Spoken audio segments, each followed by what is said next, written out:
नाशिकच्या सिडकोमधील छत्रपती संभाजी स्टेडियम परिसरामध्ये केवळ ₹1 एका व्यक्तीचा खून झाल्याचा धक्कादायक प्रकार समोर आलाय। जास्त किमतीने सिगारेट का विकतो असा जाब विचारून मद्यपी ग्राहकाने टपरीतील साहित्याची नासधूस केल्याचा राग आल्याने टपरी चालकाने काठीने केलेल्या मारहाणीत ग्राहकाचा मृत्यू झालाय।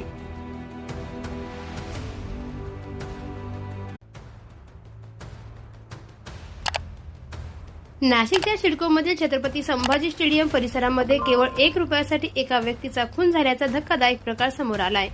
जास्त किमतीने सिगारेट का विकतो असा जाब विचारून मद्यपी ग्राहकाने टपरीतील साहित्याची नासधूस केल्याचा राग आल्याने टपरी चालकाने काठीने केलेल्या मारहाणीत ग्राहकाचा मृत्यू झालाय।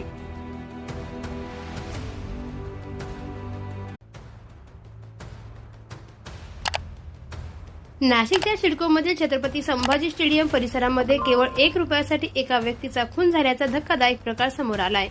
जास्त किमतीने सिगारेट का विकतो असा जाब विचारून मद्यपी ग्राहकाने टपरीतील साहित्याची नासधूस केल्याचा राग आल्याने टपरी चालकाने काठीने केलेल्या मारहाणीत ग्राहकाचा मृत्यू झालाय।